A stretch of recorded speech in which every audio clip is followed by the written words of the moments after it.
Okay, hi. So I'm Edwin Gonzalez. I'm a visual artist and educator with the Bronx Museum, and I'm looking forward to doing this project with you, inspired by Seiya Woolfak's Dashi Kimono. We'll look at that a little bit later, but I have a story I'm going to start off with. As I said a moment ago, it's called Suki's Kimono. So I'm going to share my screen, and I'll get started with that now. Great.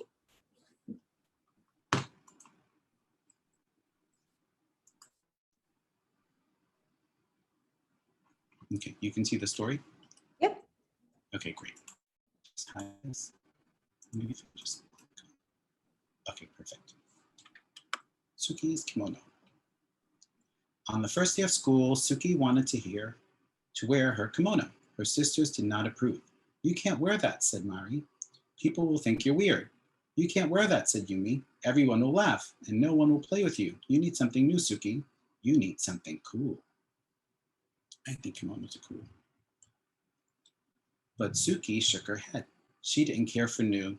She didn't care for cool. She wanted to wear her favorite thing, and her favorite thing was her kimono. Suki's Oba-chan had given her the kimono. The first time Suki wore it, her Oba-chan took her to a street festival where they slurped bowls of slippery cold salmon noodles and shared a cone of crunchy shaved ice topped with a sweet red bean sauce. Under strings of paper lanterns, Suki joined her Oba-chan in a circle dance. She followed her and copied her movements, trying to be as light and as graceful. She watched the other women and children who danced, especially those who were dressed in cotton kimonos like her. Later, Suki sat so close to the stage that when the taiko drummers performed bum bum bum, she felt like she'd swallowed a ball of thunder and her whole insides quaked and quivered. I'm going to skip for time some of the text. Now it was time for school. Mother checked Suki's obi one last time and took a picture of Mari, Sumi, and Suki together by the front steps. Then, as she watched, the three sisters made their way down the block to their school.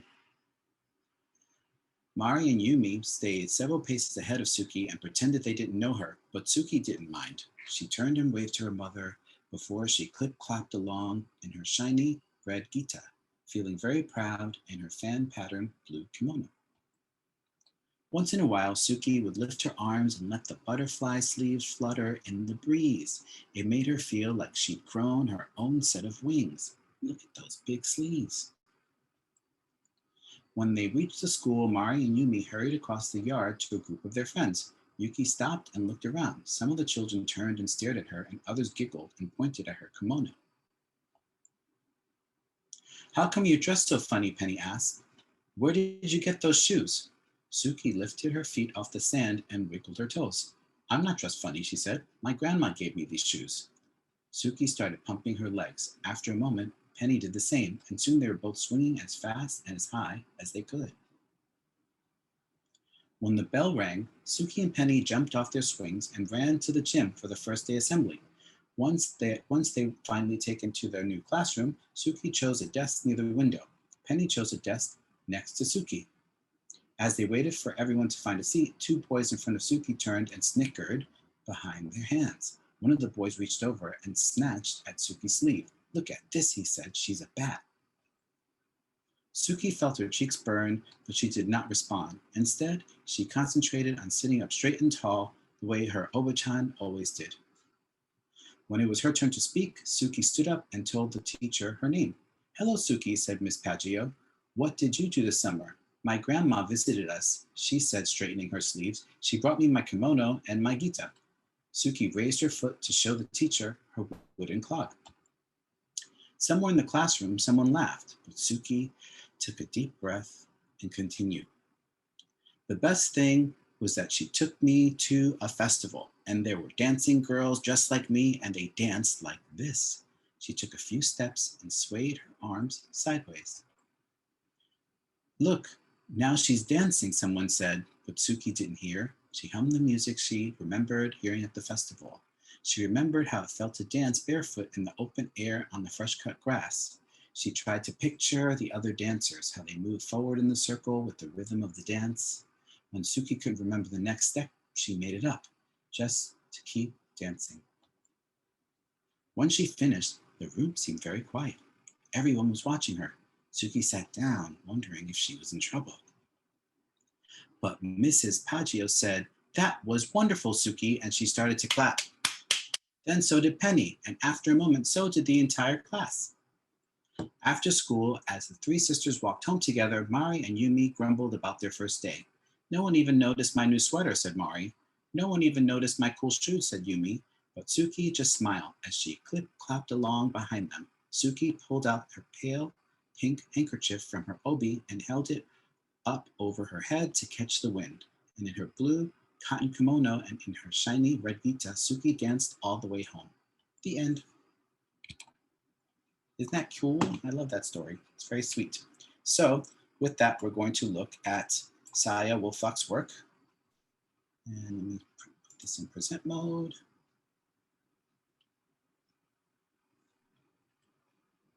Okay. So there's an exhibition on view right now at the museum called Born in Flames. And basically it has lots of visions of the future that are created by women and other femme folks.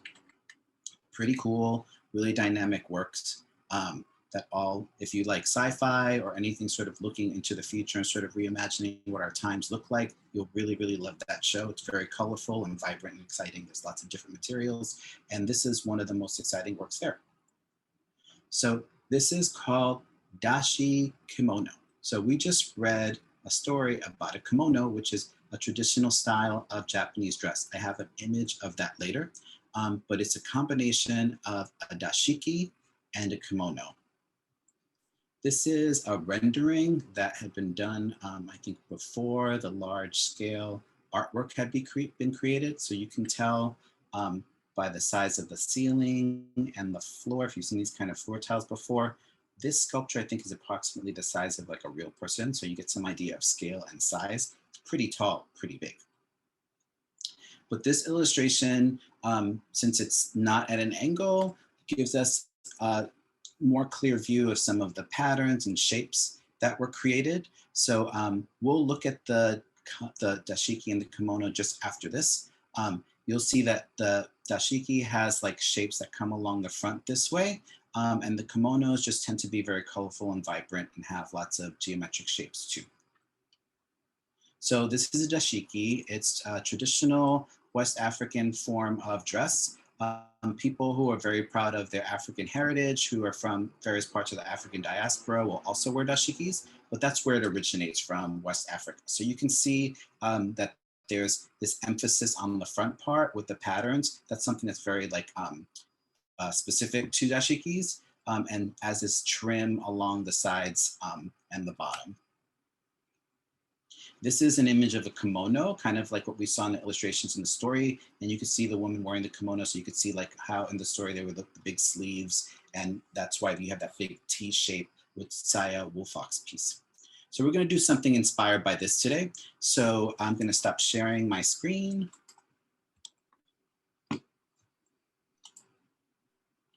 Okay, great. And I'm going to make some art with you today. So we're going to make just like a pattern that's inspired by the artwork we saw. So we'll end up with something like this. Oh, that's cool. It's a little ambitious in terms of the number of materials I'll be using. So that's why in the beginning of my talking to Nell, I asked if she helped to keep me on track with time. So you should have, if you got the kit from the museum, the Bronx Museum bag that Nell's holding up, one of the things that should be in there is some cardstock. Yep. Right? Were there 4 pieces? There are 2 bigger pieces. So okay. There are scissors. You can cut them in half or rip them in half. Okay. Yeah. So mine is 5 by 8. So you could probably even cut one of those into 4. And if there are 2 people working together, you can share. And just a reminder for anybody who's joining us for the first time or who wasn't aware of this.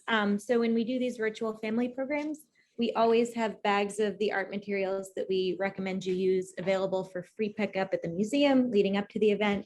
So if you grabbed one of those, it should have everything you need. If you didn't happen to grab one, no worries.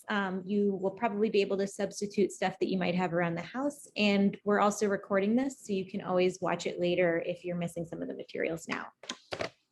Yeah, this one in particular, I think it might be, I usually try to pace myself where we could work at the same time, but I was very excited about making stencils with you guys today because I think I found a way to make it easier for young people to be able to make a stencil. And so I really wanted to show that. So I'm gonna lower my camera so that I can show you. So once you've got your cardstock or really heavy paper to size, so if there's any kind of like really especially thick paper that's sort of like the thickness of a card or something, that would be great to use for it. So you wanna fold it in half, right? I have two different shapes I'm gonna be working with. If you looked at the, if I should, I'll just show you the drawing again. You'll see that they're basically circle shapes and triangles, right? And I have two different sizes of triangles and two different sizes of circles. So that's what I made with my stencils. So here's one of my triangle stencils. Here's another one, right? So I have a big one and a small one. And then maybe it's easier if I show it against the black. I have one small round stencil and one larger one, right? So I'm gonna start with the round shape. So basically, because you've done this in half, this is kind of like when you do hearts. I'm sure some people have done that before. You just have to do half of it. So it takes some pressure away from feeling like you have to make a perfect shape, right? Then you will fold it and cut along the line you drew, and you will have your stencil.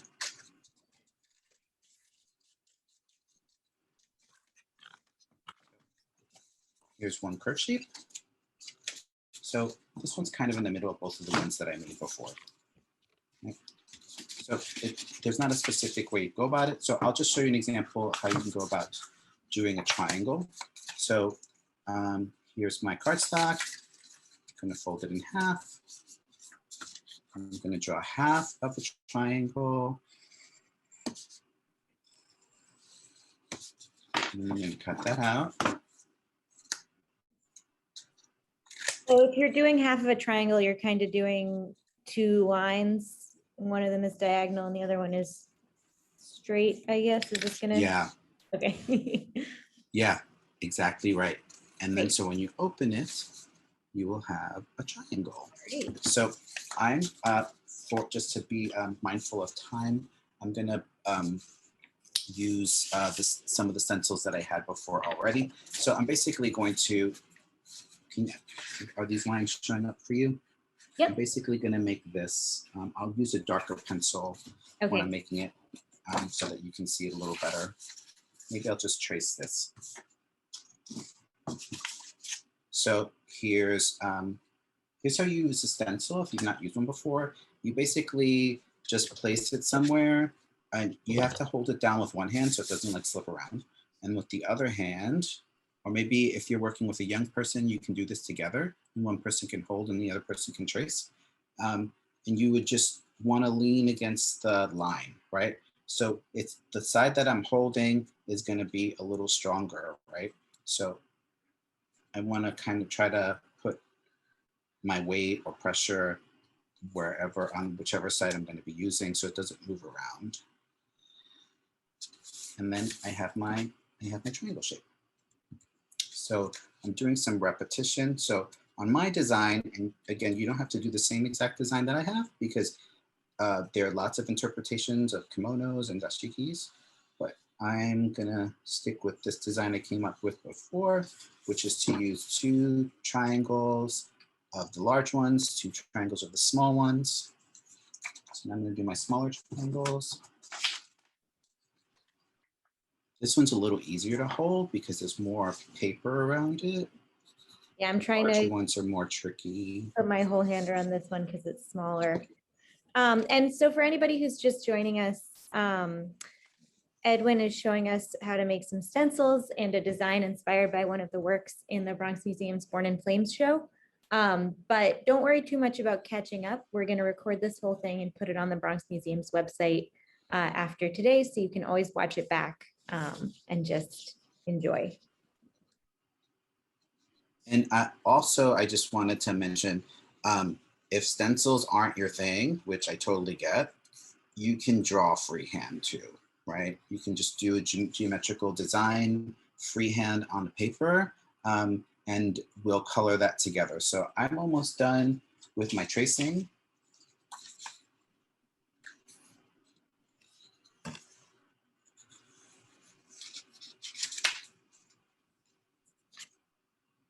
I like using the stencils because it's nice knowing that the shape is going to look the same, and I'm excited to see what that looks like. But maybe you want to experiment with shapes that don't look exactly the same, and that is great too.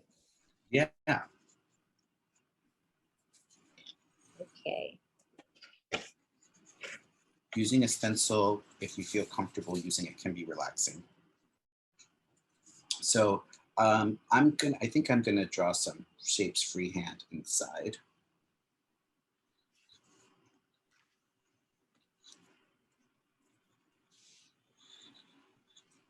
Just for a little variety.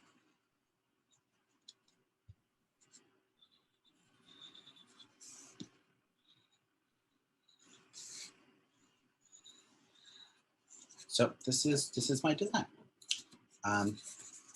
This is what it looks like to me, right? So now I'm going to start coloring. Oh, cool! I like it. And I had another version that had some overlapping. Yeah, I did a little bit of overlapping, and that's really fun to do with the stencils too. Yeah, I'm actually going to do another circle real quick. So next, when we're ready, we would use the oil pastels. We're going to use oil pastels and watercolors. So that's a technique called the resistance method, because oil pastels are oil and watercolors use water mostly. So it has a cool effect when you use both things together. So if you remember with Saya Wolfock's work, there were like these bands of color around, right? So like rings. So I'm working with that. And then I'll show you how to do these white shapes with yours. I did that to kind of simulate the background that you saw with all the flowers that look white. Not exactly the same, but it's inspired by it. So I'm going to start coloring this in now. There's no exact way that you have to go about it. But so again, if you were able to come pick up the materials bag from the museum, you should have had these oil pastels included. But I'm thinking if you don't happen to have that, could you also use crayon for this? You can use crayons. I chose oil pastels because I feel like with crayons, sometimes if you have watercolors with it, you maybe want to wipe it off the crayon because the watercolors can still sit on top of it a little bit, but it works just fine. Oil pastels, I just feel like pop out a little more, but you can totally use crayons too. I think I did a test with crayons, oil pastels. I don't have that handy, so that I could show you what I meant, but it works fine. You just want to wipe it off like with a paper towel or something a little bit.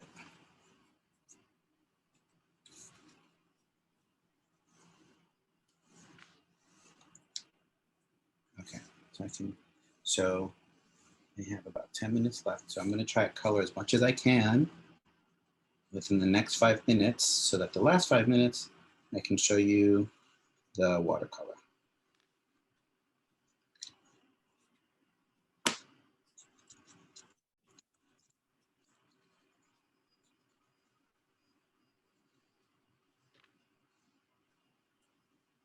And if there's a little space between the shapes, that's fine. It might look cool later when you use your watercolors if you go over it.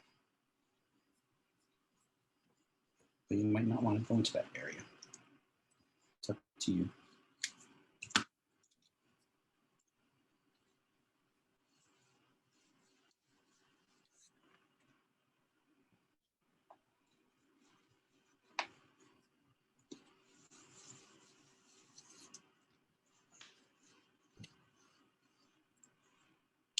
So patterns usually have repetition, right? So I'm going for patterns. So I try to do repetition with my shapes. And I'm also trying to do repetition with my colors, so that I'm doing the same thing in each of the small circles, so that they look like they are having a conversation with each other. Like they're all friends. They're all on the same circle team.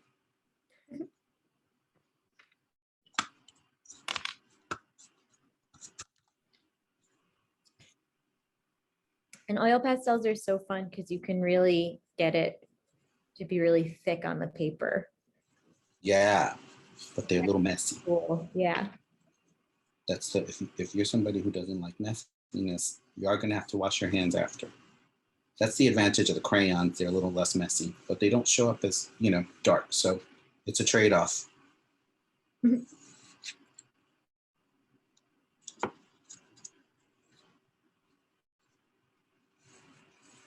So I'm purposely gonna leave the center of my triangles clear because I want that effect with the oil pastels and the Yeah, and I have that with the insides of these circles.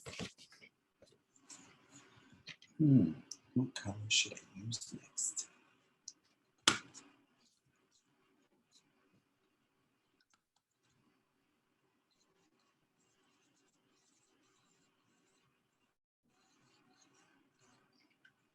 Okay.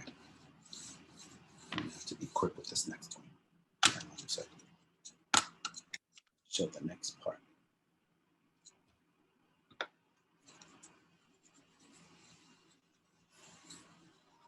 Okay.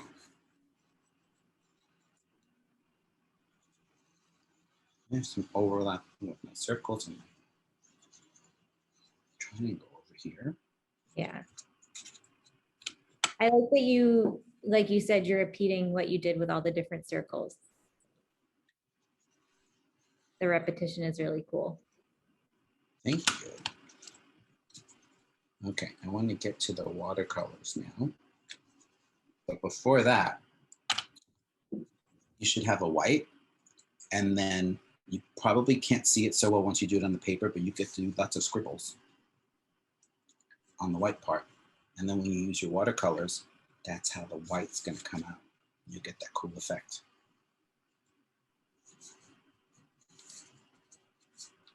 So I'm just doing it on mine outside of the shapes.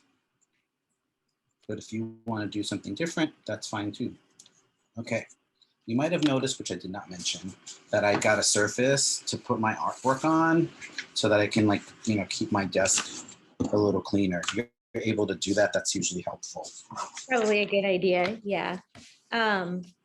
And I'm also, so again, if you got the materials bag at the museum, you will have gotten a set of watercolors. I'm gonna grab some water, just a cup of water. If you don't have one already, you might want to do that. Yeah, I have some water in the jar over here because I had to get ready for you guys.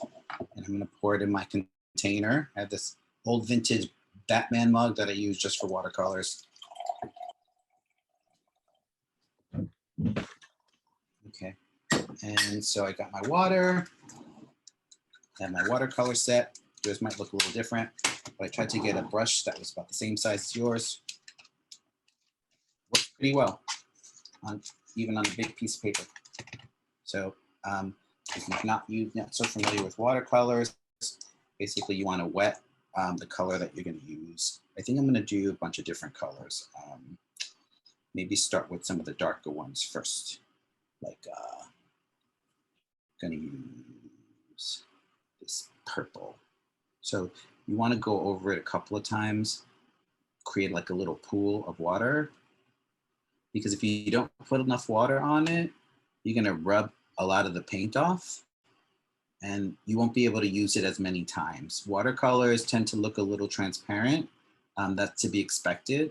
So it's the nice thing about that is that you can keep adding. So we have a few minutes left. You can see that the white's popping out.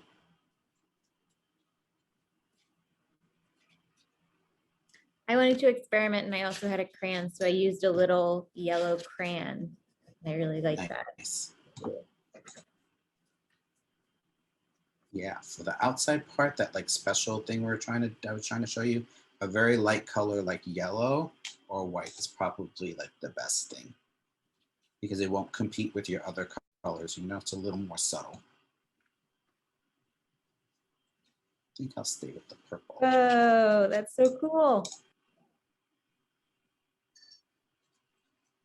Yeah, I know for this project, I had a lot of steps, you guys. So, you know, again, probably not going to be able to do it at the same time, but the video will be available later, later, not yesterday, Not tomorrow, quite yesterday. some other day, not yesterday. And so if you forget, you could probably, you could follow that along at some later point. But I think maybe you'll remember because this is very exciting. Whoa, I really like how this looks. Yeah, I think I first learned how to do this technique when I was in elementary school. And it was my favorite. What is it called? It's called the resistance method. That's like a really sort of fancy way to talk about using watercolors with crayons or oil pastels. But that's the technical term.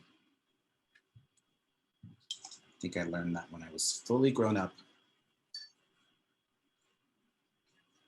So I'm not going to pick this up because I don't want the water to spill over, but hopefully, I know this is a little bit of an angle. Hopefully you can see pretty well what I did. And I'll show my example again, because I can hold that one up. They're not exactly the same, but it's pretty close. Yeah, so I'm almost out of time. So I'm going to show you what my other one looked like. I think I'm gonna risk it and hold mine up. Oh, very nice. Oh, I really like the white space around it. It reminds me of Japanese art.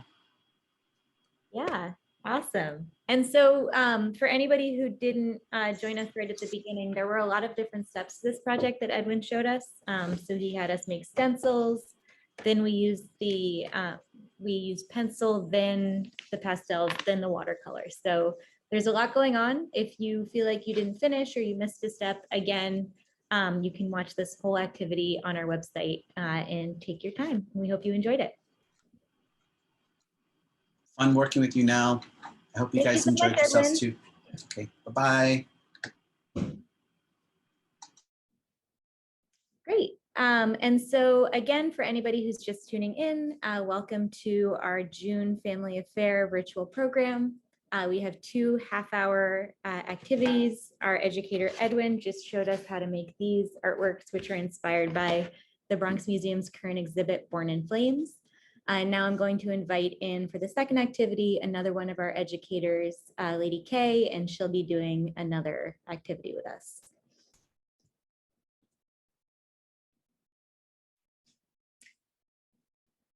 And again, for anybody just joining us, a reminder that when we do these virtual family programs, we always offer free art material pickups of all of the materials that we recommend you use for the activities.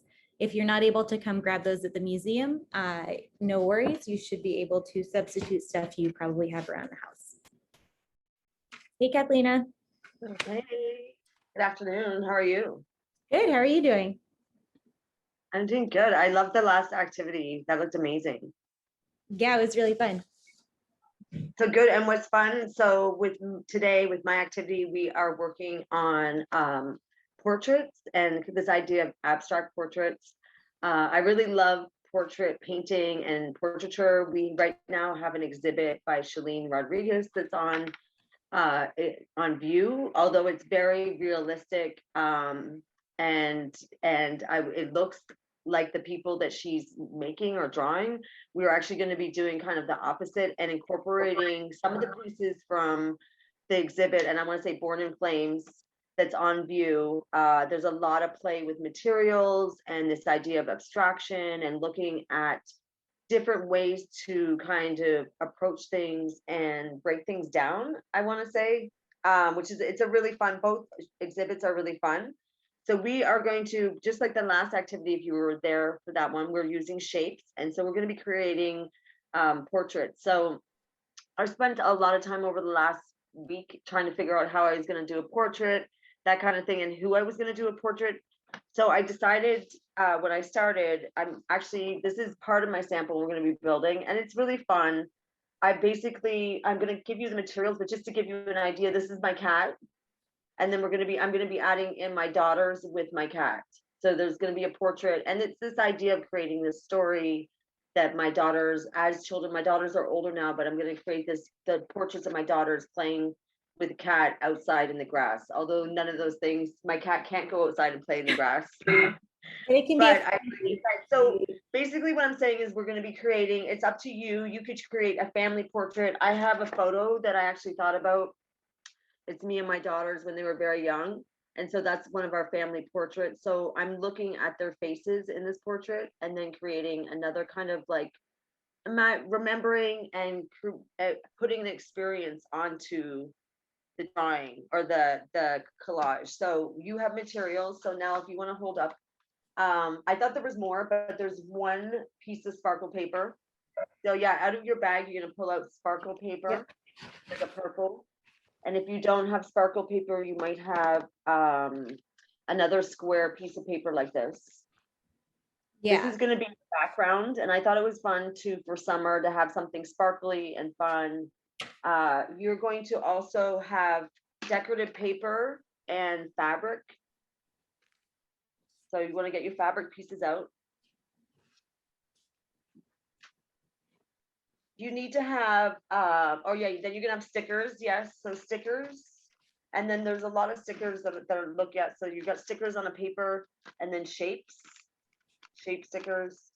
They are going to be used. There's a piece of foam. And what I thought this was fun, this is something too, if you have a lot of leftover art materials or papers that you want to recycle, you can always create art. Oh yes, so then you need a glue stick. And then I will actually move my camera down so then you can see.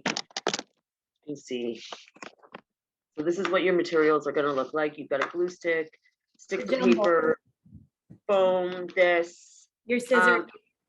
You can have a marker now to draw out the shapes. So what you're going to be doing is taking on the fabric. So with all these pieces, we're going to now put them to the side and just start with our background. And so now I'm going to ask you, and I guess I'll give you a minute.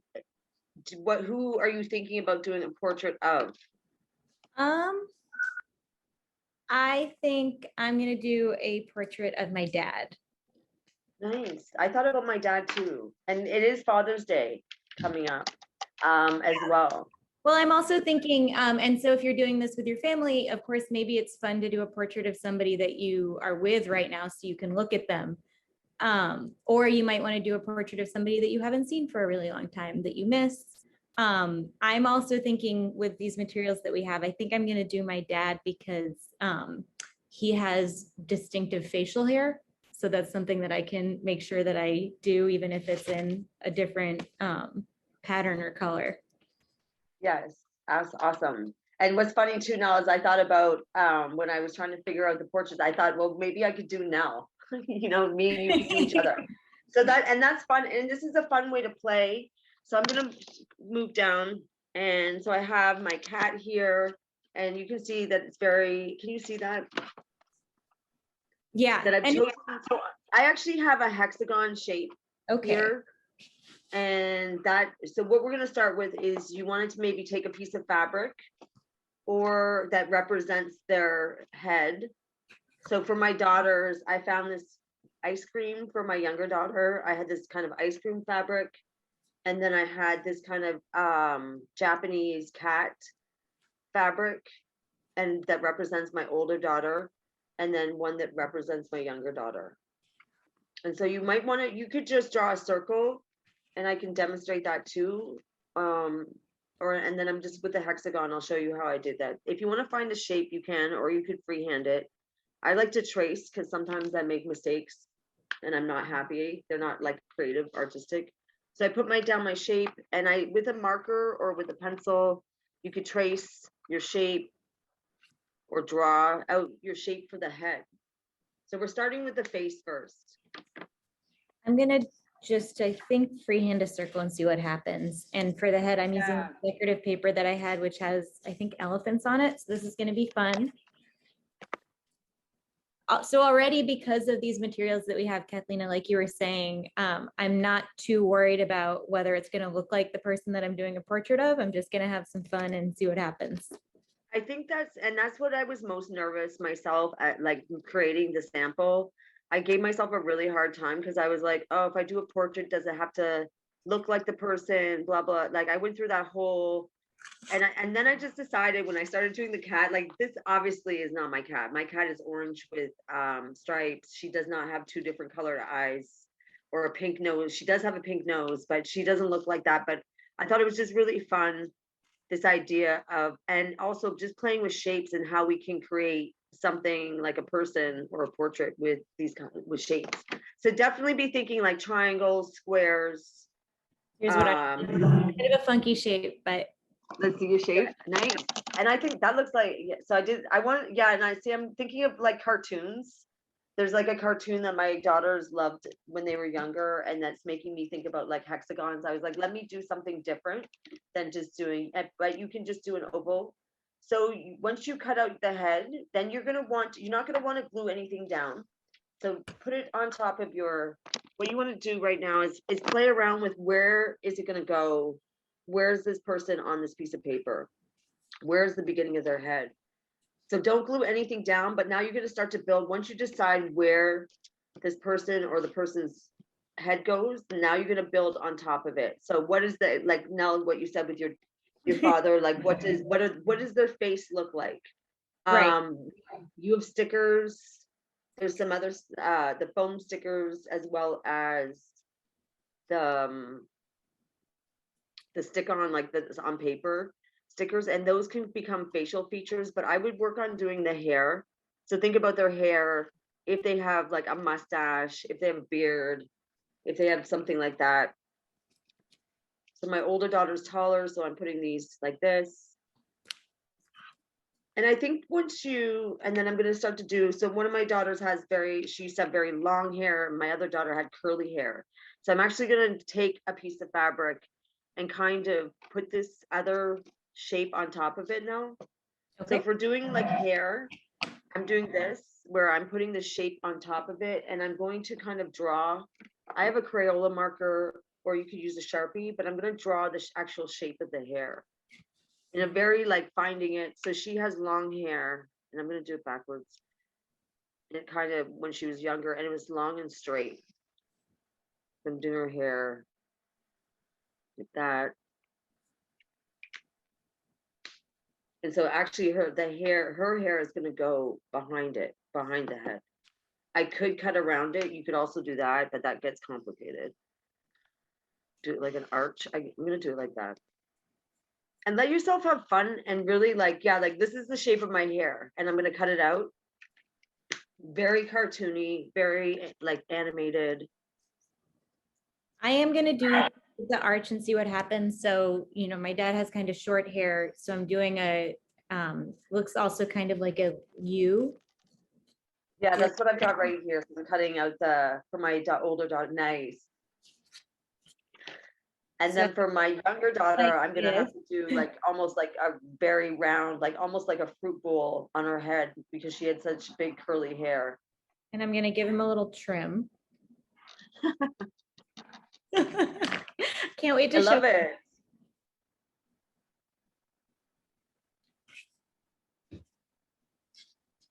And so I'm a messy cutter. It's a little thinner than this. Sorry, Dad. So I'm going to cut it thinner. And again, I don't think my daughters are watching, so I'm not gonna. So yeah, so I did this. So this becomes my older daughter. Yeah, I see it. Yeah. This can be really fun. I feel like if you are watching this and doing this activity with your family, if the person's actually there, you can maybe get their input, but maybe you don't necessarily want it. So you'll just show it to them when it's done. So I'm actually, now that I've done the hair, now I'm going to glue down the face. Okay. So then I can glue the hair. And then once I get on to putting on the facial features, which are all like the pre-cut foam stickers or whatever, however you want to do the facial stuff. I might even give her earrings. So that's where I'm gluing this down, the face down now, so then I can actually play around. I'm not going to glue anything on top of the face yet, but I'm just putting this down to stabilize it, and then I'm going to put the hair on top. And she actually has red hair, so I love this fabric. It actually kind of reminds me of her color of hair.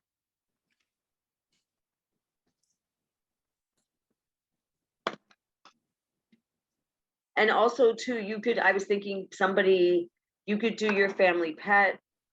One thing I really enjoy about Shalene Rodriguez's work, she does a lot of portraits of people that work in the city. So you have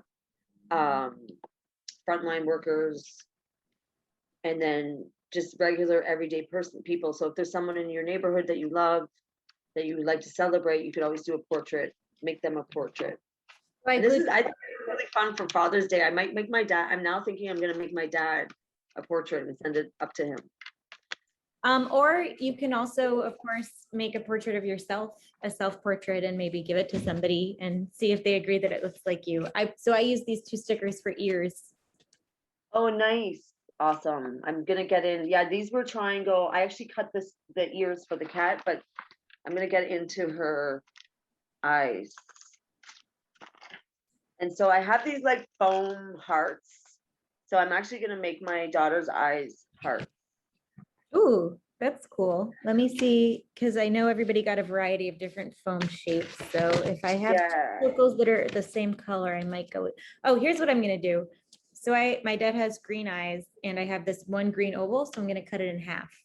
See what happens. Oh my God, that's excellent. I love that. Yeah, my daughters have brown eyes, so I don't have any brown here, but I'm giving her, and I'm really into, like, I don't know, I'm having a moment. Sometimes I have a moment where I love, I like things different. So I'm actually making all my portraits today having 2 different color eyes. And I'm now, if you remember, I gave the hair a little trim. So I have this leftover cloth and I'm going to use it to make eyebrows. Oh my God, I'm feeling, and I hope your creativity is like on fire today now. I hope you are too, if you're watching. The fact that, yes, please share. Yeah, we would love to hear some ideas that you're having and ways you're using the materials. Maybe you could even just share in the chat the person that you decide, or animal or thing that you decided to make a portrait of. But I, like I said, I think the fact that I'm using these materials that I might not ordinarily have used, that the patterns are like this and the shapes are like this, I think it's very freeing because you can so this is my older daughter. So I'm trying to figure out right now. I kind of have these teardrop stickers, and I'm actually trying to figure out what I'm going to do for her mouth. I was going to put a heart, but I feel like she has such a pretty smile that I'm trying to figure out how I can capture the smile of it. And then also I'm going to start to give her clothes. So, and that's something too. I actually will do her dress next before I do her mouth. I have this purple, if you have this purple foam, everybody got a piece of foam. That can be something. And I'm just going to simply like do like almost like a tee, but like a t-shirt dress, just very simple. And I'm going to draw it out with a black marker so you can kind of see. So I'm matching it up to her head. So then I have a line to kind of follow to make the shoulders. So I'm going to give her, and it's so funny. It's like talking about like a real person. Like I'm making her dress and I'm going to make it super flowy because I kind of like how it was already kind of cut like that. And now I'm going to come off the paper too. So some of my stuff is going to come off the paper, and that's okay. So yeah, with that, I feel like I got to maybe make her a belt or something, like decorate the dress. But now I'm going to cut the dress out and glue that down. And purple was her favorite color when she was a kid. Yeah, my dad has this black t-shirt that he always wears. So for the t-shirt, and again, just keeping it super simple with the shapes, I just cut out a square and then 2 rectangles that are not perfect. And I'm going to make this the t-shirt. Nice. Yeah, like with Chloe, with my cat, I was thinking about making her very symmetrical. But again, today I was like, I'm going to play around with this idea of getting out of my comfort zone and making things like asymmetrical and kind of weird looking, abstract. And so there's the dress for her. It's funny. And I'm going to glue that down.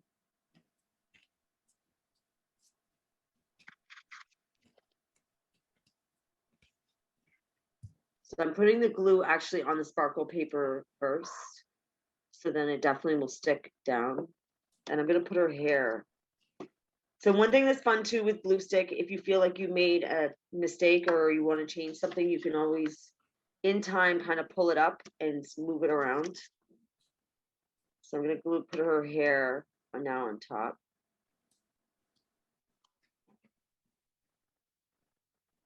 Nice. And I'm not going to worry about the fact that she doesn't have arms or anything. I'm going to go on to doing her lips. Yeah, it's hard to see, but I did a nose. It's hard to see because it's kind of yellow on yellow, but I decided it should match the ears. And that's another thing where I just cut one of these stickers into a different shape because that makes it super, super easy to get it on the paper. Yeah, so with the mouth for my daughter, I'm taking a big red circle and then I'm going to cut it into kind of like the shapes of lips and then cut it in half so it like looks like it's smiling. So I'll show you that. Bring them down.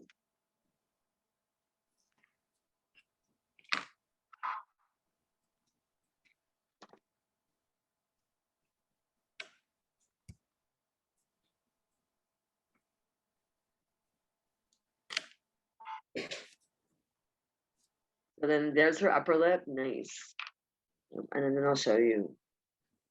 They're definitely bigger than her lips a little bit, but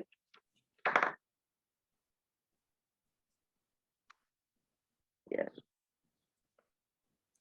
It's so awkward and funny because it does not look like her at all. So it's funny because I feel like this is the thing when you're making portraits as an artist anyway, it's always this struggle. So yeah, nice. No.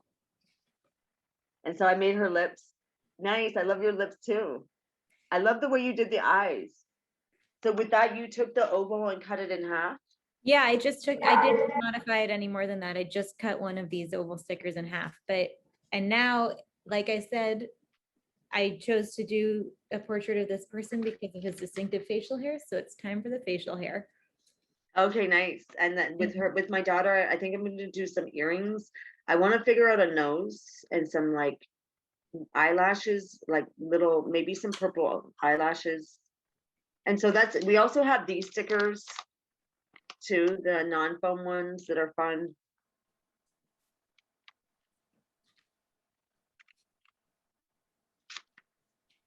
I'm going to put a flower in her hair, actually.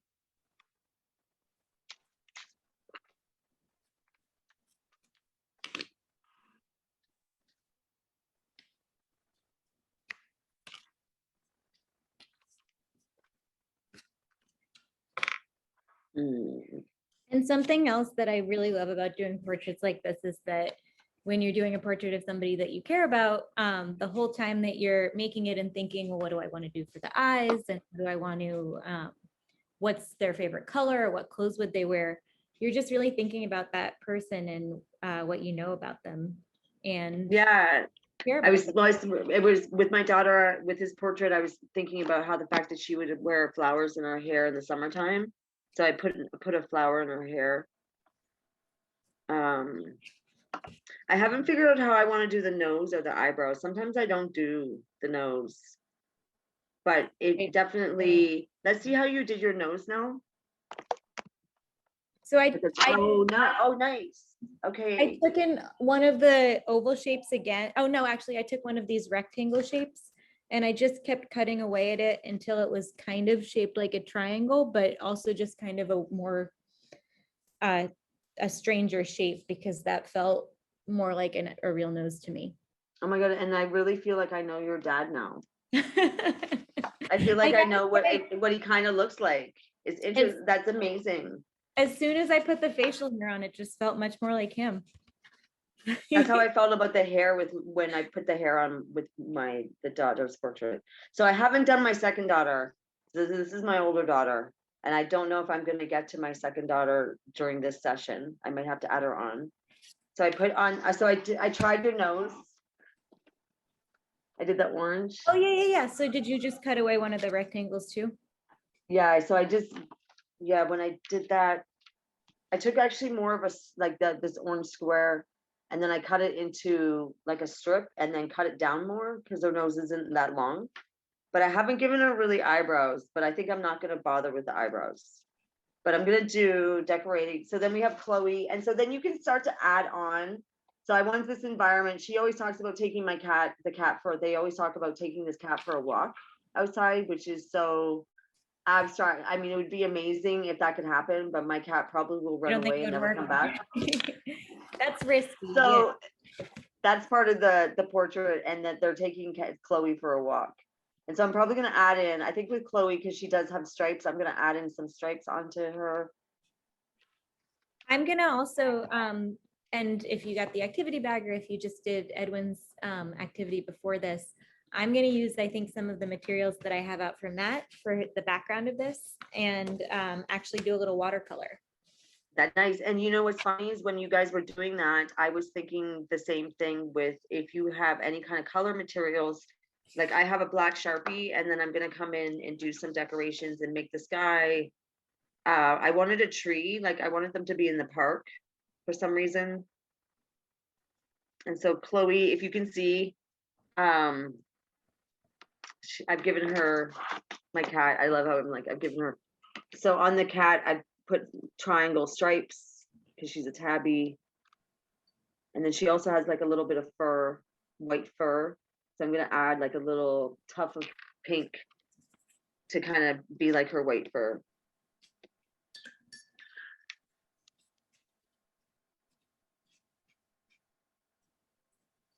And we have about 5 more minutes. Okay. Yeah, so I'm going to add in with a marker. And I'm going to try sometimes, I might have, I don't have my crayons. So you could use crayons on this as well. So I'm going to add some clouds. That's kind of my tree. So I did the sun and the sky. And I actually used the technique that we just learned about from Edwin. I did the sun in pastel, and then I can paint right over it, and I know it's gonna resist. Yeah, I love the resist. That's one of my favorite. I was watching, that's one of my favorite actually art activities, is creating the resist. And on the sparkle paper would look great. So I'm adding, my tree is like triangle.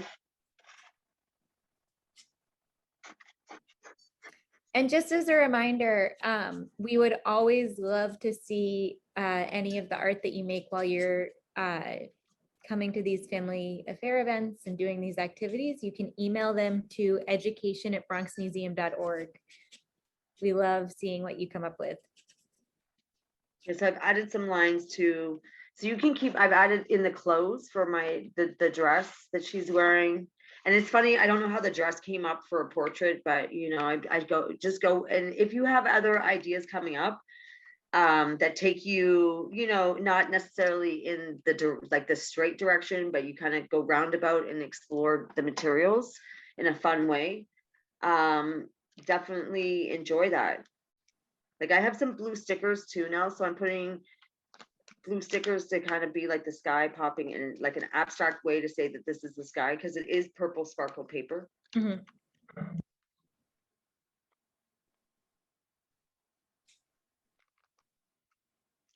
And then I think I'm gonna do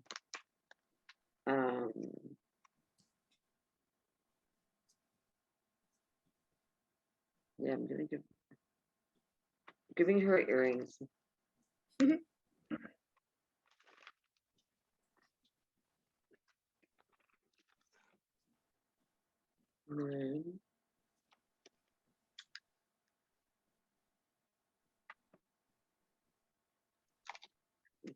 Color.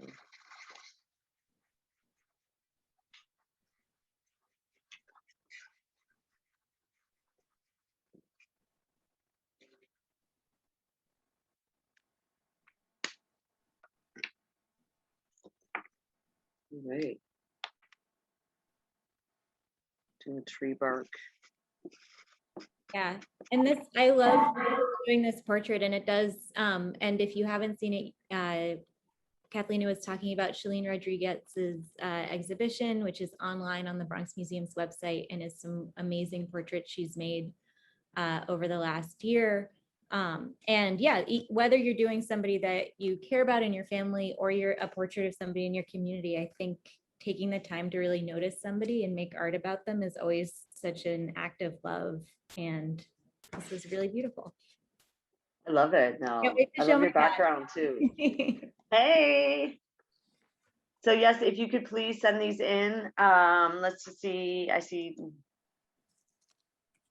Okay, good. Yeah, I was just looking at the chat. Yeah, and I just put the email address you can send photos of your work to. Yeah, amazing. Thank you, Kathleen. And I actually would, I think now that it's funny, we're now ending, but I think I'm going to take, you can take also some of the fabric pieces and I'm going to come back with the dress and keep adding on to that and building it up. Yeah. Amazing. So thank you so much. I had so much fun. Yeah, thank you. And like a lot of the projects that we do, this is one that you can always come back to. You can do it again. If you feel like you want to keep going and adding stuff with it right now, of course you can do that. But we hope this just gave you the idea, and you can make some great art with it. So thank you again, Kathleen. Thank you, Edwin. And thank you everybody for joining us. This was the last online family affair of this school year, but stay tuned and we'll be keeping you posted very soon about what we have planned for this summer. And we hope to see you at the Bronx Museum or online soon.